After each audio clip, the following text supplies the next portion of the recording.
everyone. Welcome to CareLab. Welcome to CareLab. I'm so excited today because we have Noelle Guidry here and she's an OT. So we got an all OT episode, of course, my favorite. And she's been OT since 1998. And after working many years in inpatient rehab, treating clients post-stroke and traumatic brain injury, plus in acute care and in skilled nursing facilities, so all the things. In 2018, she transitioned her career to specialize in the care of low vision and worked in a low vision rehab clinic. And in 2020, she got her doctorate and her graduate certificate in low vision from the University of Alabama, Birmingham, which has an amazing low vision program. She's also AOTA board certified in low vision and is a certified low vision therapist from ACV Rep. Now, Noelle owns Insight OT Services and Consulting, which is a mobile outpatient low vision OT practice in Northeast Florida. And she delivers these outpatient services in the client's home, which is like the best place to deliver OT of all kinds, but especially low vision. And she enjoys educating future OT practitioners as a contributing faculty at the University of St. Augustine for health sciences. So Noelle is passionate about spreading the word about low vision services and how these services can help clients who have experienced vision loss. And so I'm so excited to have you here. So welcome. Thank you so much, Brandy. It's great to be here. Well, hopefully you still think that after I ask this question. Oh boy. Actually, this is a good one, I think. This is not too spicy, but I think it'll be very insightful for people. My question is, what is a small design detail in the world, anywhere in the world, that drives you crazy because it's not low vision friendly and like it can be easily fixed, but we just don't do that thing? Oh my goodness. Okay. Low contrast drop-offs outside restaurants and public locations. I can't tell you how many people have told me they did not see the curb and stepped right off. And like, because they're not marked. Yes. And not necessarily because they have a low vision. Right. No, it's the same color as the street. And so it all just blends. And so that is something that I would love to see changed. An issue. Yeah, that's a good one. Even there was a church member at my church who stepped off of a small curb at our church that wasn't painted yellow and broke her ankle. And she doesn't have low vision and she's very mobile. But like that was a problem. The curb wasn't even that high. It's like 2 or 3 inches, but you land wrong. So like, ooh, That's a good one. Yes. How about you? I have to ask. May I? Emilia, you got to go.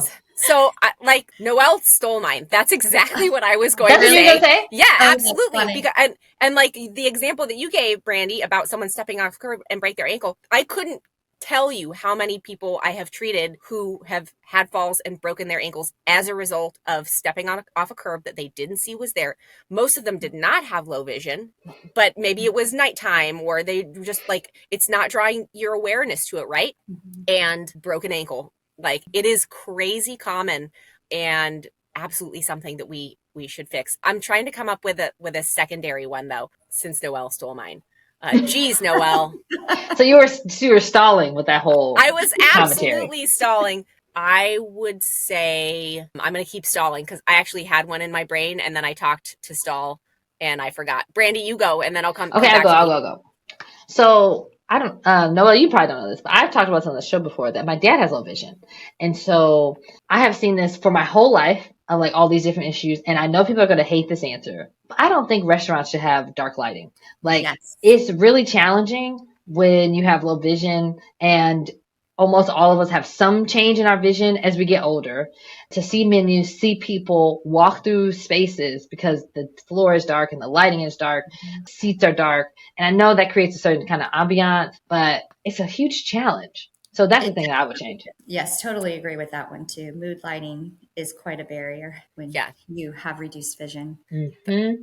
That's another good one. Okay, so my backup one was going to be thresholds in general, like these little flooring changes that we have that most of the time are just there because we didn't necessarily take the time to do like good finishing work between the two different layers of flooring going from like a kitchen to a living room or a bathroom or something like that. Yeah, exactly.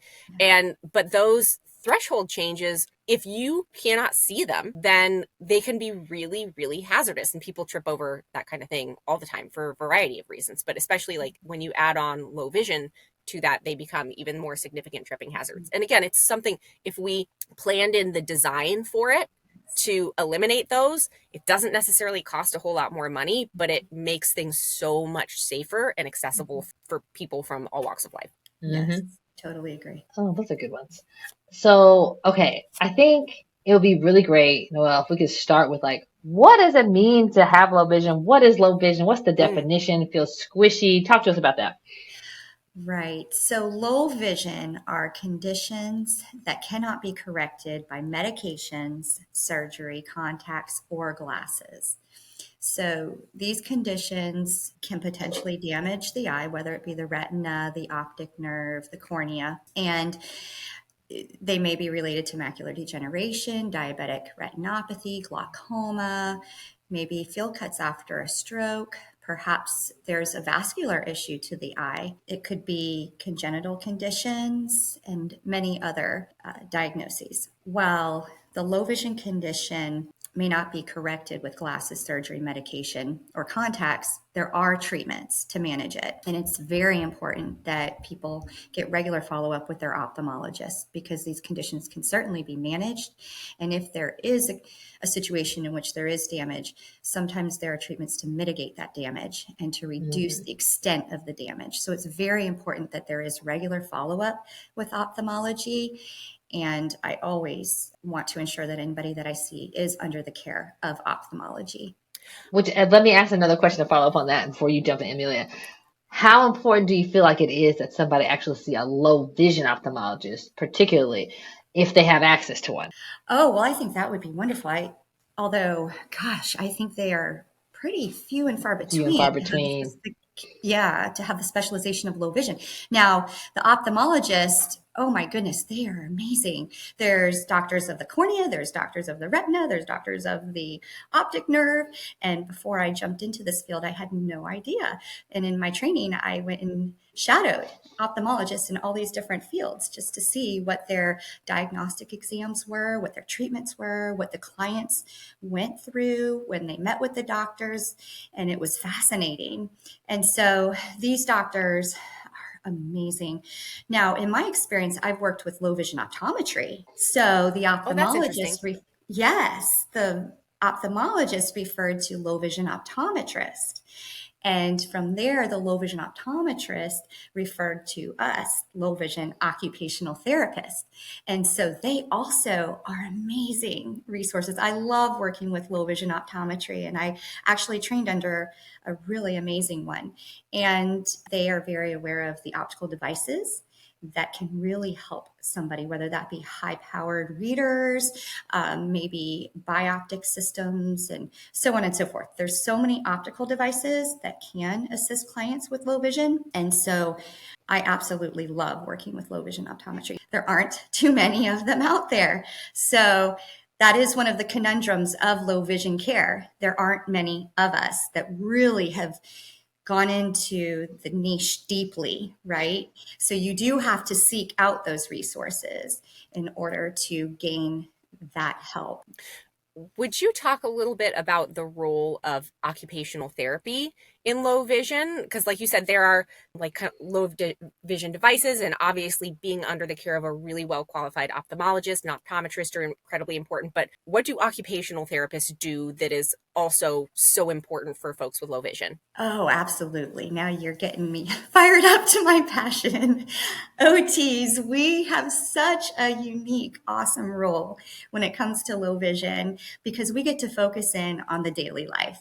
I get to go into the details of what people need to do and what they want to do in their everyday life. So I sit down on the first day and I talk to them and I ask them what vision dependent ADLs or IADLs, do you need to do, or what are you struggling with? And it can be very individual. Maybe it's their phone, maybe it's a computer. Some people don't have smartphones. So it's very, very individual.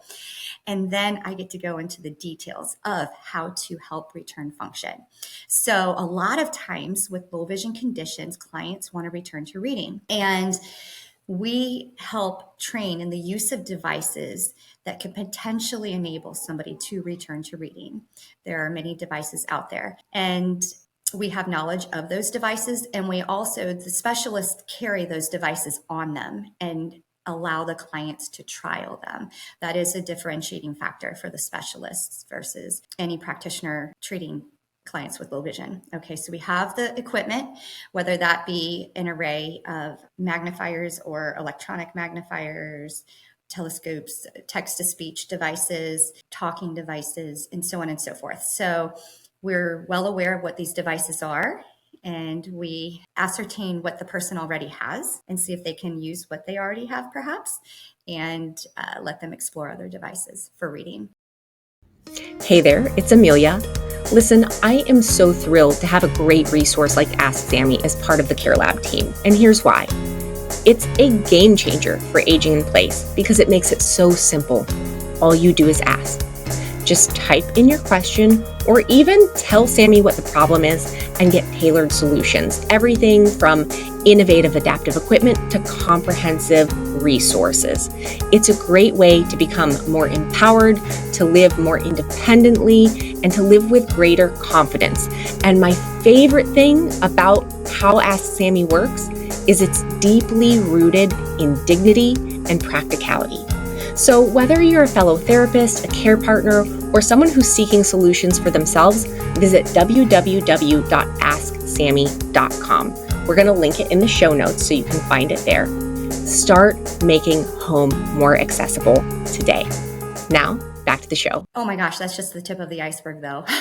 That is a major one. But so I do a lot as it pertains to reading, because I want you to step back for a minute and think about what you did today, just this morning, in which you relied upon your vision to complete the task. Perhaps it was looking at your face in the mirror. Maybe it was operating your microwave. Maybe it was reading your phone. Maybe it was getting on the computer. And I want you to imagine what it would be like if you really struggled or could not do those things, and how frustrating that would be. You would have to ask people to help you, right? And there's such a sense of dependency and helplessness that can develop when you simply cannot see things in detail.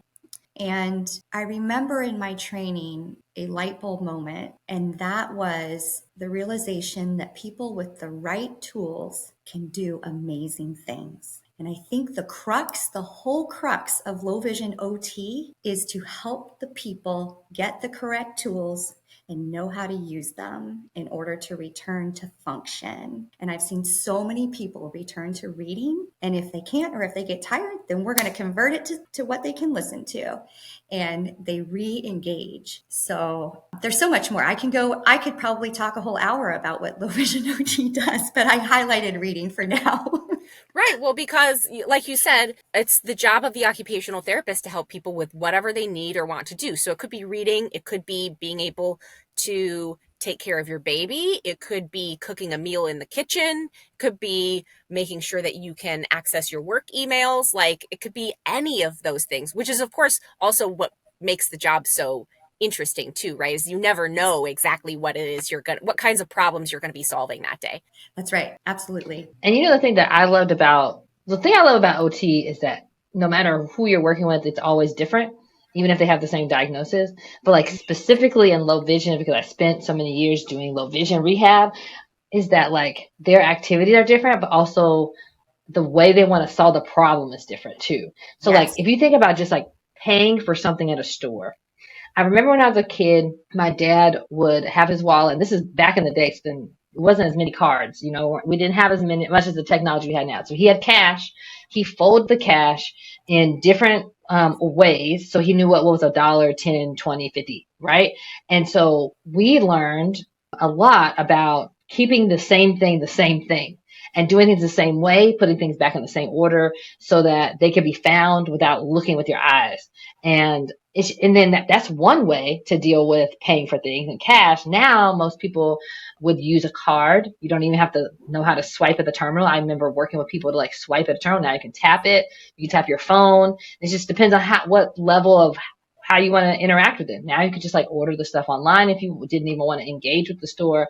And so the ways to solve the problem are kind of vast too, which is interesting to like provide people as many options as work for them, I guess. Yes, absolutely. And I think that's another key point as to why we're so, occupational therapists, that is, are so Mm-hmm. suited for low vision care, because we look at the person as a whole and we have a deep understanding of the physical abilities, the cognitive abilities, we look at everything, right?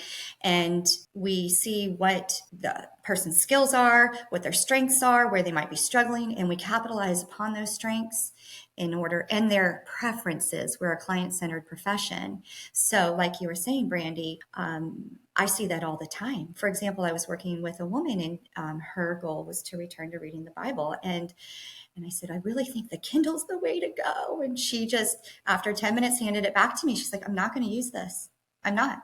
So I said, all right, well, let's turn to an electronic magnifier on your Bible, and we're going to do it. We're going to let you try it this way. And so then she said, I think this is the better way for me. I said, okay, there we go. I We really, need to do. sorry, I didn't mean to interrupt you. I just wanted to say, like, I love that example as a way to highlight that there's not a one size fits all solution for everyone, that it is so individualized. I'm sorry, continue. No, that's okay. I was just saying, we just look at what the person wants to do. We may think that, oh, here's the perfect solution, and someone may tell us no, and we have to generate another solution, which I think is another strength of occupational therapists. We love to problem solve, right? And we love Yeah. to be creative. Yes. Absolutely.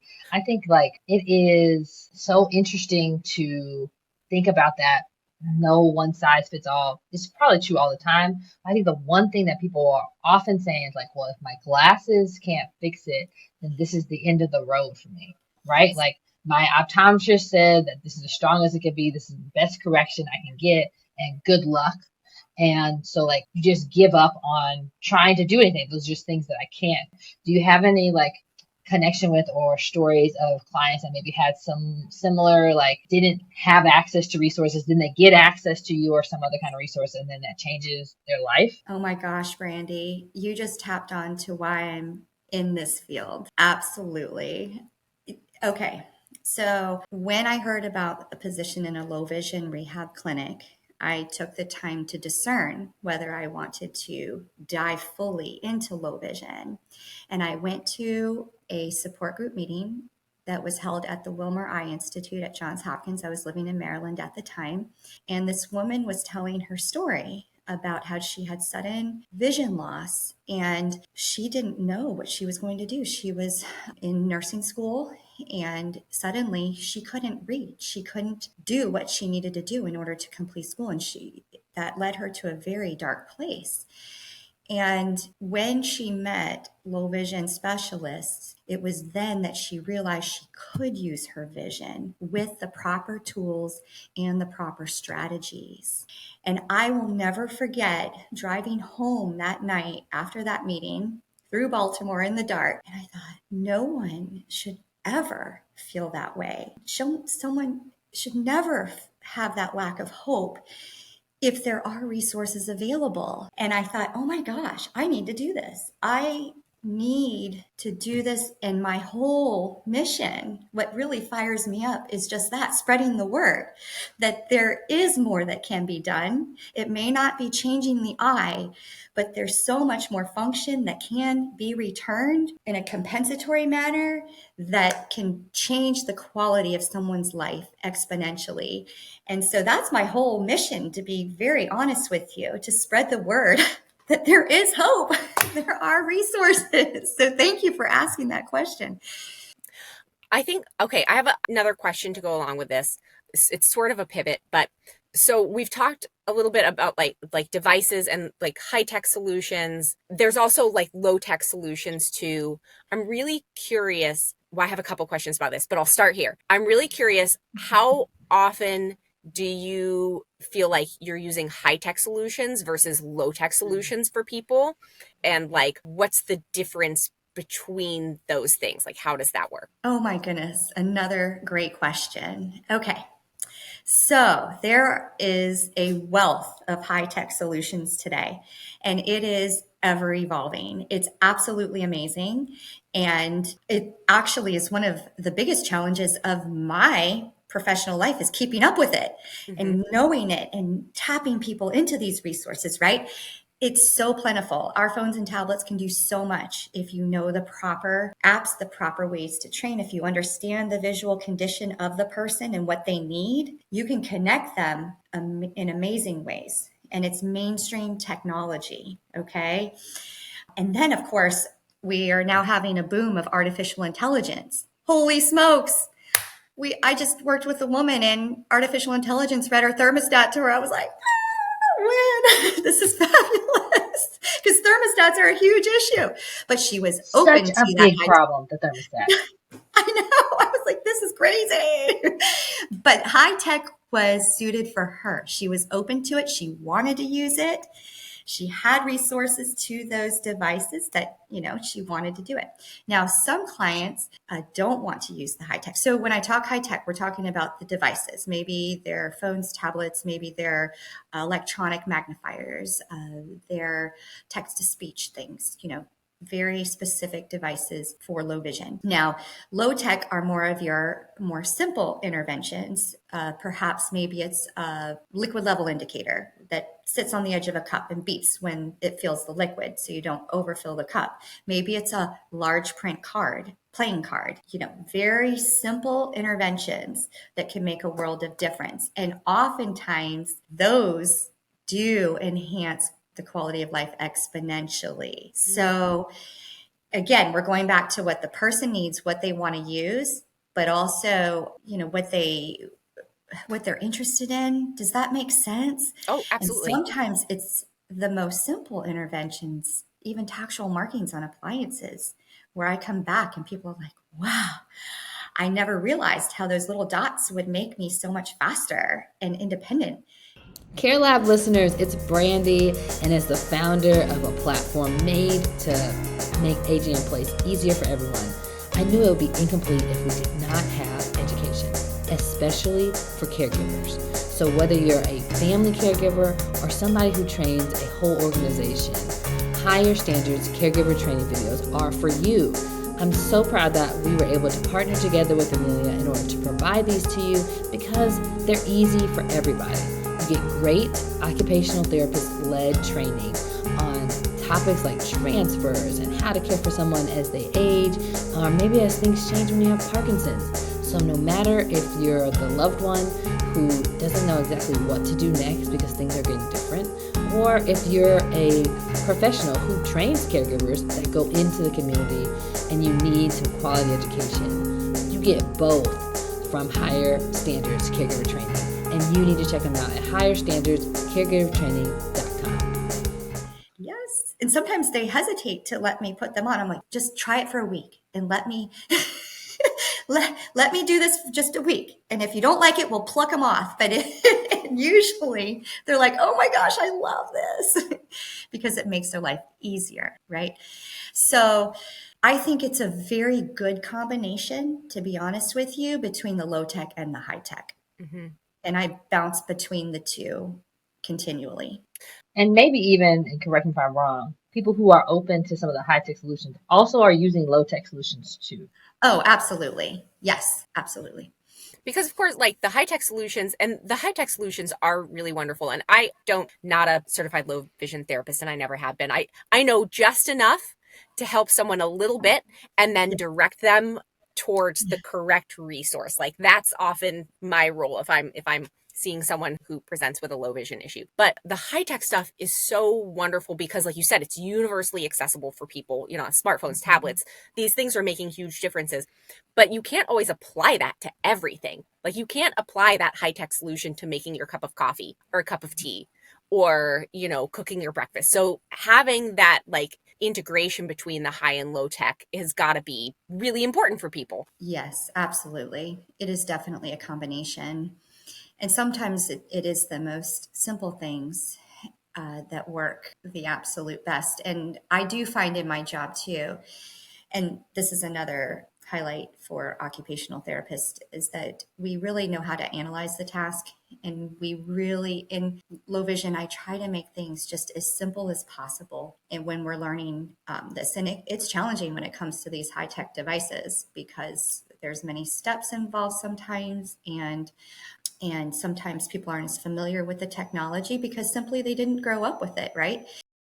So my question for you would be, so we have maybe clinicians and OTs listening, as well as family caregivers, and kind of how Emilia just mentioned that like you recognize low vision symptoms and that you can create some level of help for them, but then you might like refer to a CLVT for something strong. What are some of those things that like a general OT or practitioner or a family caregiver, and those might be different things, could do like right away maybe, or be aware of or learn about right away that could help a person in that middle time before they are able to access more specialized services? That's a great question. So I think the marking of the appliances, I do often go in and see appliances marked with simple things that you can get from the dollar store. That could certainly be done. Maybe any technique to make the environment more visible is always welcome. You can look up large print things on Amazon. I can't tell you how many people love the jumbo print, the bicycle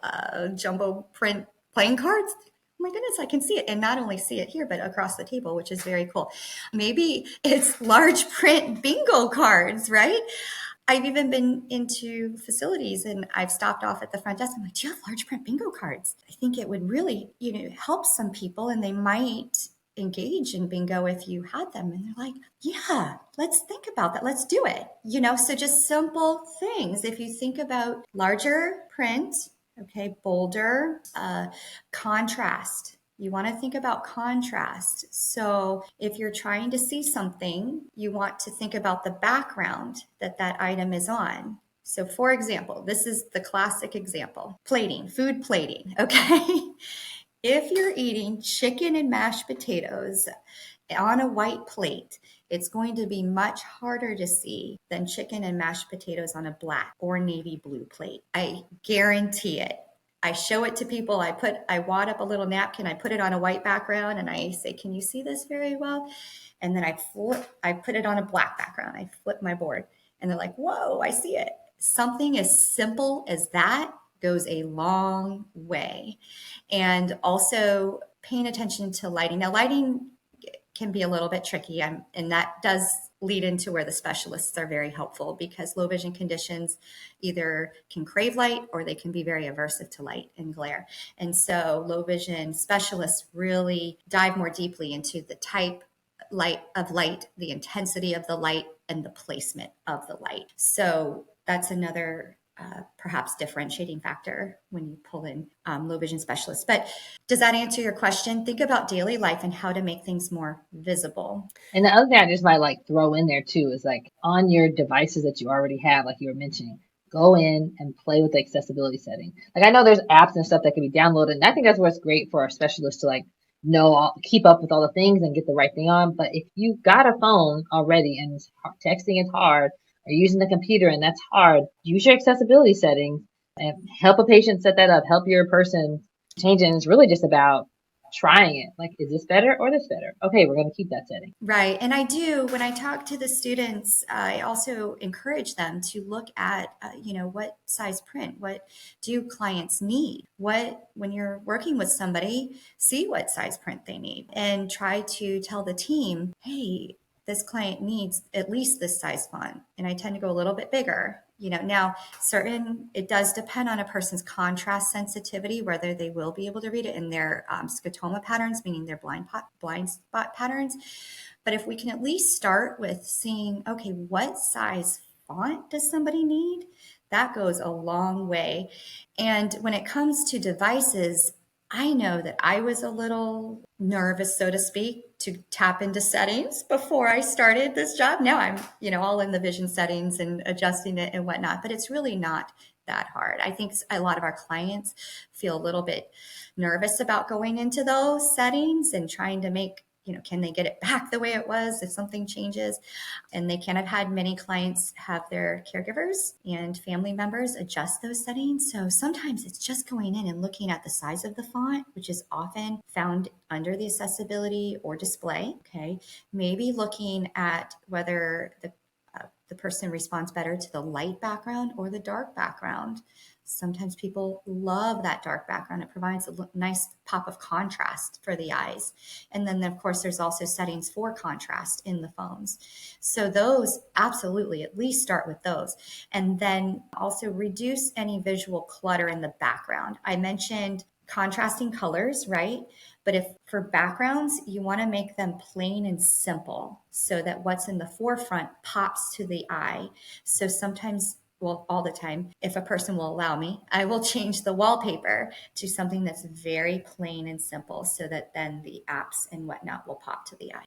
So I think this has been like an incredible episode full of like really good tips for stuff. I have a couple of questions for you though. First is, where can people find out more about you and your services? And then for people who might not be in your area or might not be able to access you, what kind of tips or advice do you have for people to find certified low vision therapists, maybe where they are? That's a great question. So I'll start, I know that you all are in a different state, so I'll start on a more global level. I think the first place to ask is your ophthalmologist, because the ophthalmologists often have a preferred way of referring to local low vision resources. Okay, I would start there. Now, you could also look at your community resources, whether it be support groups. The Foundation Fighting Blindness and the NFB also have local chapters, and they could tap you into resources. Additionally, the state provides services for people with low vision and blindness. So you could start with completing an application for state services. Now, oftentimes not across the board, but sometimes it's not with occupational therapy, but it's low vision and services for people with visual impairment, which is amazing. And I encourage people, look into all of these resources. There's even groups, national groups, that have support groups like AMD, where you could tap in and meet with support groups online or call in. And so really, I know sometimes looking things up online is difficult, but if a caregiver or a family member could assist with that if needed to find those resources, it could go a long way. Now, I would also look for any low vision optometrists in the area. The American Occupational Therapy Association, of course, does have a list of specialty certified low vision therapists in each state. You could Google that, and I have done that when I'm referring clients out of state. The ACV, REP, it's hard to determine who might be an occupational therapist at this point by looking at a list of CLVTs, right? But you could look at their list of resources online for professionals in the area. And so when someone approaches me, that is exactly what I do. I tell them, well, go discuss it with your ophthalmologist. Tell them that you heard about what I'm doing and you are interested in low vision occupational therapy. And so that often is the first step. And we take it from there. And do you have a website that you want to share with folks to kind of learn more Sure, about yeah. your services? Yes, and I will get to my services, but also look for low vision specialists in your area. And very often it may be low vision optometry as well. Does that make sense? So look for that, okay? Because these professionals, like I was saying earlier, will have the devices and knowledge of what is out there on a wider basis and have access for trial.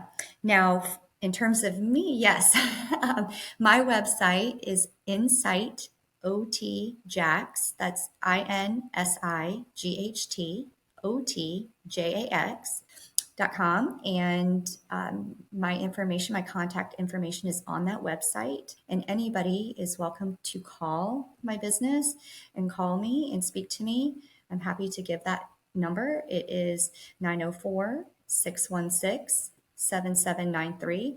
I'm always happy to share what low vision rehab can do for clients and help them connect to those resources. That is awesome. Thank you so much. We will make sure to link that in the show notes as well, so that if you were listening to that website from Noelle, you should be able to just scroll down to the show notes, whether you're watching this on YouTube or you're listening to it wherever you get your podcasts, and you can get that link right there as well. Noelle, thank you so much for being on this episode of CareLab. We so appreciate having you on. Yes. It's been amazing. And listener, if you made it to the end of this episode, then please take a moment. If you enjoyed it, go back, download some of our other episodes, leave a comment, subscribe, and share this with other folks who might benefit from it. Until next time, we'll see you right back here on CareLab. Bye. Bye, everybody.